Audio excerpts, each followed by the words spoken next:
Well, as promised, we have Cern Basher here this morning. Cern, so great to have you back. Everybody's loved what you've been doing on the show. Lots and lots of great comments. And I understand you're going to bring us some exciting stuff about labor and bots. Yes, as exciting as those things could be. Yes. Let's see if we can make them exciting. So First, just to remind people, because people sometimes don't, or there's new people that are coming in this morning. Remind people you are an investment advisor.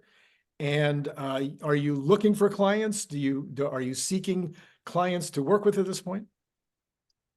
if people are interested in talking to me about that, they can check out my website, brilliantadvice.net. And what a better website could you possibly?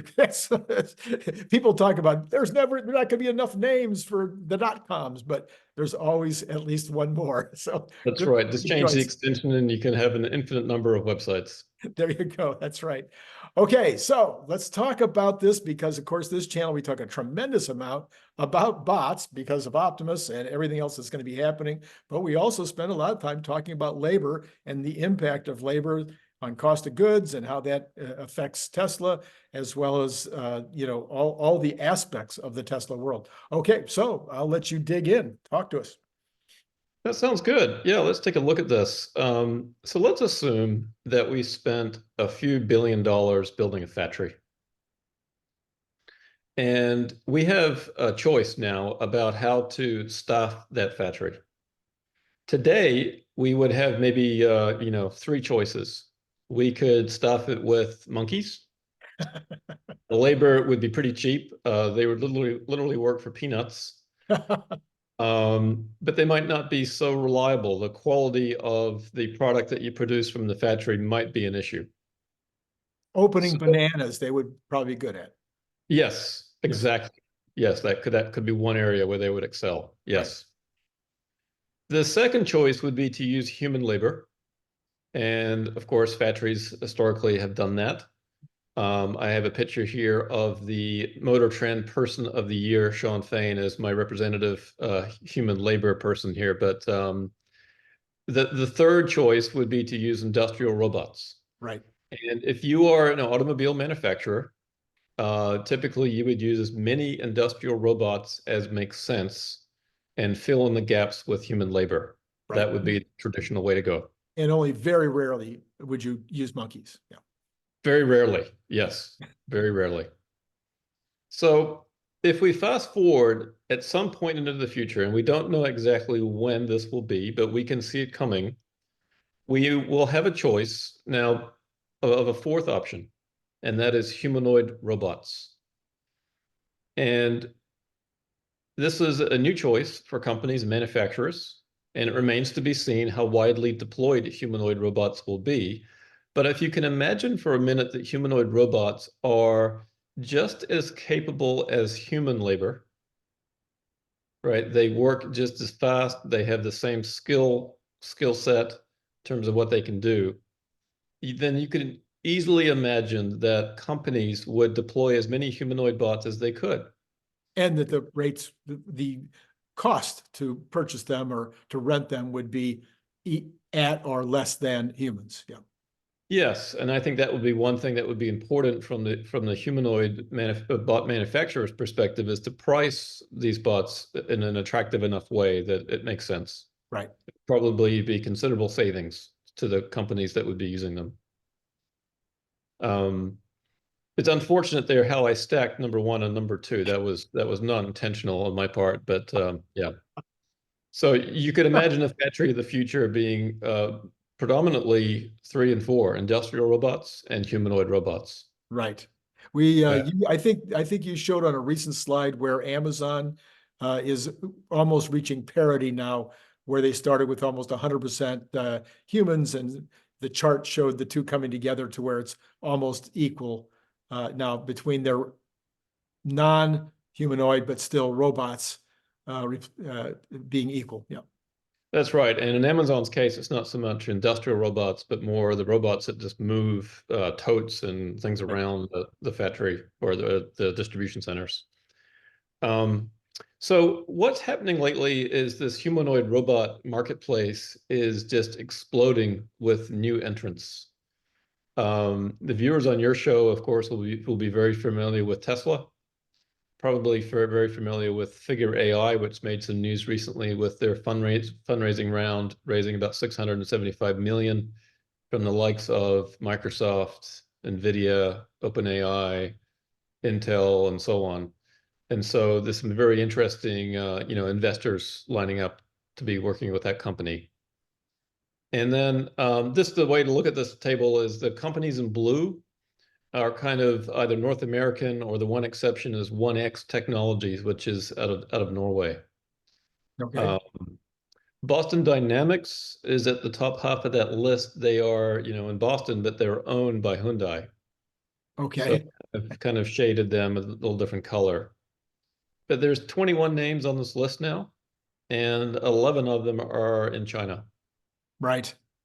and including Tokyo as well, with Toyota's entrant. So this is, very clear that this is an important race, global race now to develop humanoid robots. Very big. Yep. This is something that is happening, it is real, and it's actually moving very quickly. So let's just take a step back in time for a minute and think about how this might all play out. Do you know, Randy, when the telephone was invented? We learned that in school. I feel like it was 1902 or one, or maybe it was before that. Anyway, around that time. You're close. It was 1870, Oh, okay. All right. 1876, right? And do you happen to know when the switchboard, the automated switchboard for telephones was invented? I have not a clue. Right. So the telephone lines came into the center, and they had to be physically connected in order for two people to talk. Right. And there was an invention where that could be done automatically. So it's interesting that the switchboard was invented 1 year after the telephone was invented. Okay. But yet a massive industry rose of switchboard operators. Mhm. It took 50, 60 years before these telephone operators were put out of work. I'm sorry. Are you saying the automated version was invented 1 year after? That's correct. Okay. I Yep, missed that. So even though 1 year after the telephone was invented, you could have immediately gone to automation. They used hand labor for 50 years before the automated took over completely. that's right. And so this is a very interesting story on a number of levels, and we'll just spend a few minutes kind of going through this. Um, Here's a couple of images of these switchboards. So when it was first invented, some of the telegraph operators saw the opportunity, and they staffed their centers with young men because those were the people that were working in the telegraph offices. Well, it turned out that that was a terrible idea. The young men that worked there weren't particularly attentive. They would roughhouse and kind of goof off, and people would be calling in and the calls wouldn't go answered. And you can imagine there might have been a little bit of swearing back and forth when they finally got their calls connected. Yeah. So it was decided that young women might be a better choice. And the operators of the telephone companies went house to house to convince the parents of young women that this would be a good career for them. Wow. And clearly they were very successful. There was at one point 340,000 switchboard operators in the United States. Amazing. So that was the first operation was set up in 1876. They had 21 clients, the local police, post office, a drugstore among them. Right. And they started with a couple of boys, but very quickly they understood that 1930, there were 235,000 telephone operators. some of these telephone operation banks were so large that some of these young ladies would wear roller skates in order to efficiently go back and forth and connect all the calls. And you can imagine how challenging of a job this was because they needed to know which line was which. And in many cases, they actually very sort of personal service.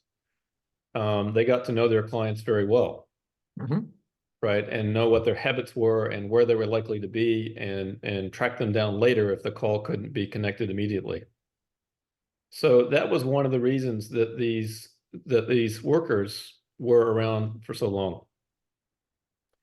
Now, there was so here's actually, let's skip past this.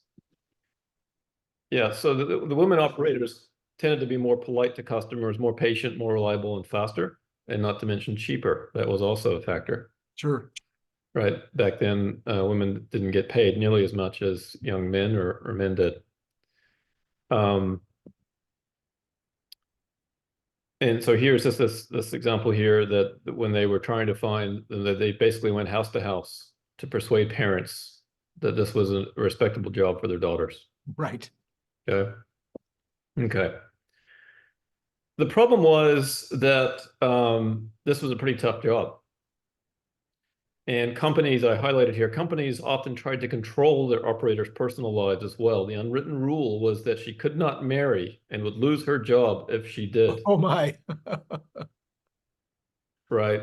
So actually working conditions in some of these organizations were pretty rough. And Yeah. actually it led many of these young women to unionize. Uh, So keep that in the back of your mind for okay. in a minute. Okay. So it was tough. And actually there was a bit of a problem with suicide. In some instances, and so it was a difficult job.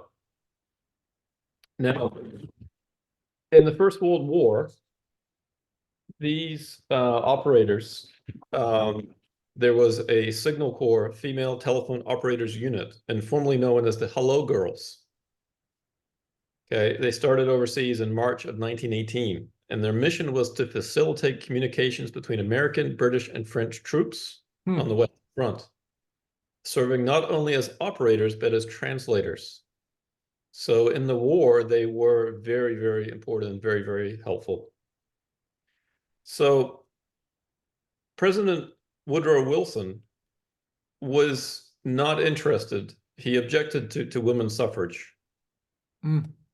Okay, but he dropped his objection because these Hello Girls and women serving as nurses and ambulance drivers and so on during the war were so instrumental and so helpful. He actually said, this is a quote, he said, "We have made partners of the women in this war. Shall we admit them only to a partnership of suffering and sacrifice and toil, and not to a partnership of privilege and right?" So these Hello Girls, these telephone operators were instrumental in helping women get the right to vote. Interesting. Right. So, nothing's in a vacuum. This new technology, new telephone caused a massive change in society in general in so many different ways. And that was one thing that I had not appreciated. Okay. Let's go back to here for a second.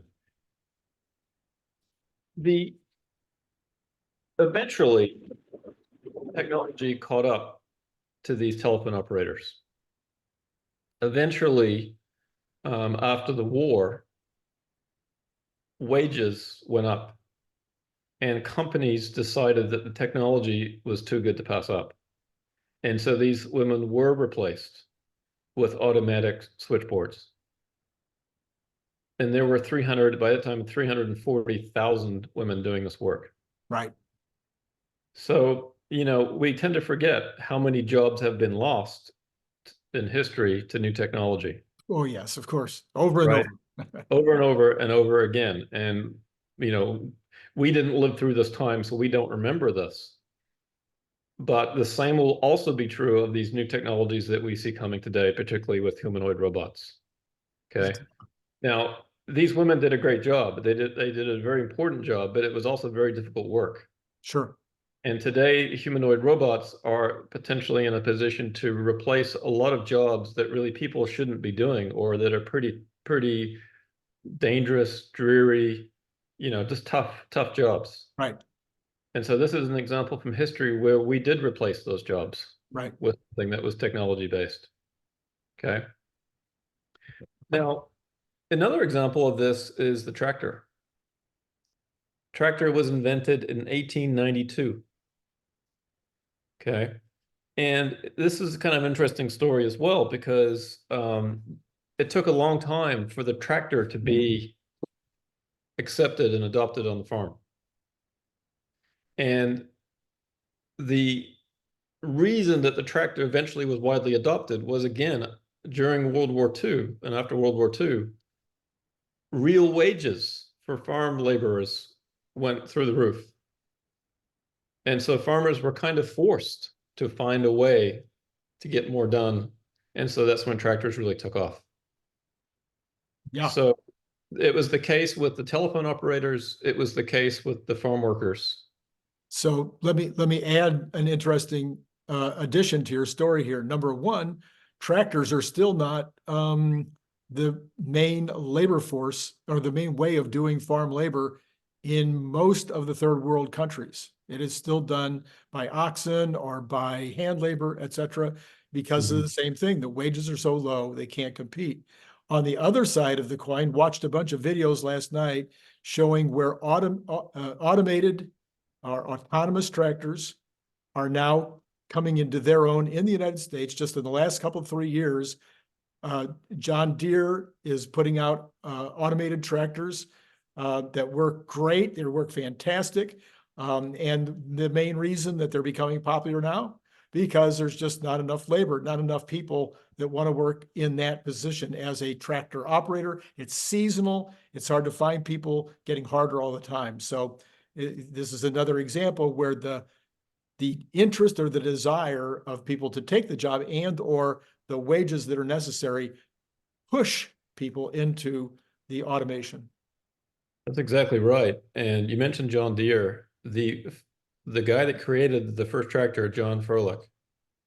He was partners in a company that they formed called the Waterloo Gasoline Traction Engine Company. And they made John the president. Now, he didn't particularly like the direction that the company was going, and he left. And sometime later, I believe it was 1918, the Waterloo Company was purchased by John Deere. And at the time, Deere was a farm implements company. Mm-hmm.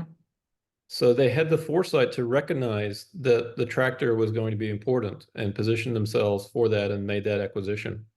Yeah. It would have been a bit like Nokia recognizing the importance of the smartphone market, Yes, exactly. right?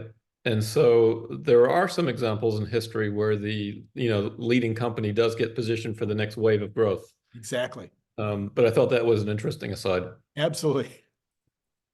Okay, so bringing this all back together, what's this got to do with humanoid bots? Well, it's the same situation. Wage pressure, a shortage of workers is causing companies to look for alternatives. And this is why we're seeing a race to develop capable humanoid bots. And I think it'll come sooner than most people realize. Now, just to remind everybody, the UAW scored, I think a pretty good victory for their workers, at least on the surface, in terms of getting wage gains. And this may be their undoing in the long run.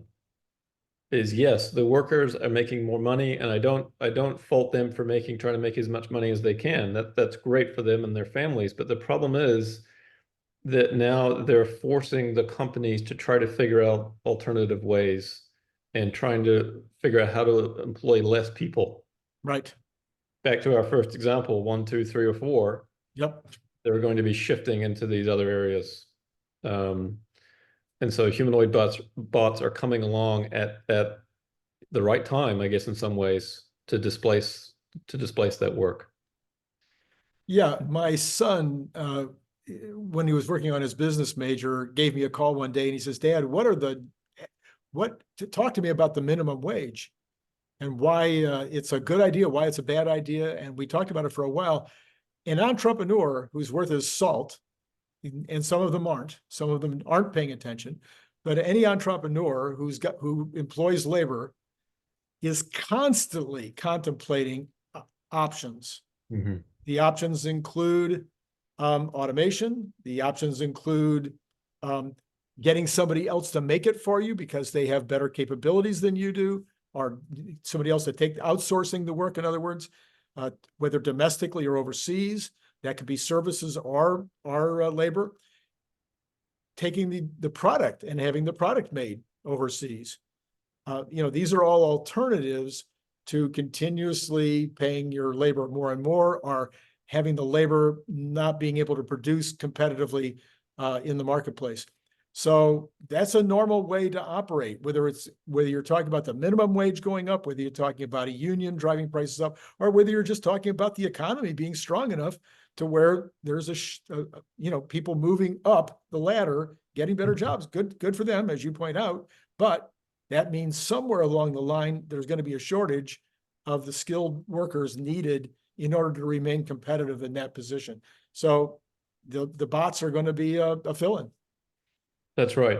Yep, that's a good point. And to remind folks sort of what I see in terms of the potential cost savings of using a humanoid bot. This is an example with Tesla, but it could be any one of the humanoid bot makers versus human labor.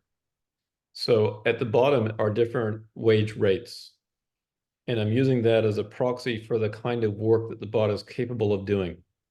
So can the bot do work that a human who gets paid $5 an hour does? Now, there's a wide range of what that work is, but just using that as a proxy, $7.50, $10, 15, 20, up to 40. So at $15 an hour, the effective cost for a human laborer, when you add in benefits and taxes and different things, is more like $22 an hour. Right. And per my bot's model, the cost of a humanoid bot is more like $7.50 an hour. Right. Right. And this was an interesting outcome from the model, is that the cost savings by using humanoid bots over human labor was roughly equal to the wage rate. So at $15 an hour, you're almost saving $15 an hour by using the bots. Right. So talk about something that is economically compelling for any company looking to deploy these. And as you and I came to from different directions about the same time, and with our own lists, that the savings in wages, Social Security, and like vacation, et cetera, what most people would call the wages plus benefits factor that got you to that $21 compared to the 15, that is only the beginning, because when you talk about lost days due to people just not showing up, hiring, firing, HR services, supervisorial services. I mean, it just goes on and on and on, the other expenses. And one of the ones that a lot of people don't think of is one of the best ways for a company to make money is to go to second shift, third shift, fourth shift. Most factories that I've worked with over the years, and I've worked with a lot of factories as a consultant, most factories don't want to go to a second shift because of the problems with the second shift.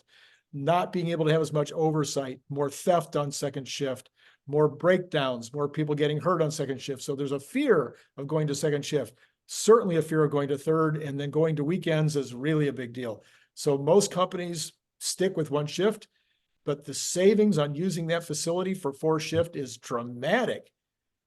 But the robot takes away a lot of that fear, a lot of those issues, because the robots are they're not going to fail more on the weekends. They're not going to steal. So a lot of that goes away. So the potential for companies to not only save on the hourly rate in terms of having a bot, but also dramatically improve their business prospects by going to multiple shifts. That's a really good point. And what that means is that when humanoid bots arrive and when companies can begin to deploy them, the companies that will get the greatest benefit from them will be the ones that can run them 7,000 hours a year. So, 7 days a week, 22 hours a day, right? Yep. Mm-hmm. And so the companies then that are only running one shift will find themselves at a massive competitive disadvantage. So this table here, again, if we look at the $15 an hour, over the lifetime of the bot, a company could save $615,000 by using a bot versus human labor. Yeah. Now, I use this as a way to figure out how much the bot is going to command in the marketplace in terms of price, monthly rental and so on. But if you were to buy it, it might cost you over $300,000 if the bot was capable of doing $15 an hour work. Right. Now, with a software update, the bot might be capable of doing $20 an hour work, and now the bot's worth $410,000, right? And on up to 30 and 40. So the bot's value increases over time as it becomes more capable. There are probably not too many employees that can make that kind of jump. So the pricing dynamics, I think, will be very interesting to see. And so the companies that are only running one shift, they need to think about this, because once these bots are deployed, they're going to find themselves at a massive competitive disadvantage very quickly. Right. Absolutely. All right. So that was it. Okay. Well, that's absolutely amazing and interesting and thorough. And there's so many other examples that you could have talked about besides farmers and switchboard operators. We have secretaries, stenographers, that whole class of trade that was the largest employer of all in the United States. Well, probably worldwide, but certainly United States was the largest group of individuals employed for a long while. They went, as soon as email hit, they were gone. I mean, well, again, it took 20 years, but the reality is once email came in place, there was no need for those folks anymore. They all are still employed today, but they're in better jobs than they were then. And the examples just, go on. And just recently, of course, I guess everybody that does coding is definitely looking over their shoulder, wondering when their job is going to be over. So that would be a more recent example. That sounds good. And I'll just end with a humanoid bot joke. I think this will be a new stand-up opportunity for somebody. It won't be me. I'm not a stand-up comedian. But have you heard about the newest humanoid robot? I haven't. It's so advanced, it refuses to follow orders until it's had its first cup of electricity in the morning. It's first cup of electricity. Okay. Yes, sorry, I didn't deliver that very well. How about another one? I'll try another one. Okay. What did one humanoid bot say to the other in a bar? I'm not sure. Do you believe in love at first sensor detection, or should I walk by again? I can hear the groaning now. The agents are already calling you. All right, Cern, thank you so much for coming on today. For those of you who missed it yesterday, we had a great session with Scott Walters talking about bots, of course. And we went into some conversations about all the different bots that are out there now, and what each one of them is bringing to the table. And then as each one brings their own special, like this one's fast, or this one has an interesting foot, or this one has an interesting way of managing some activity.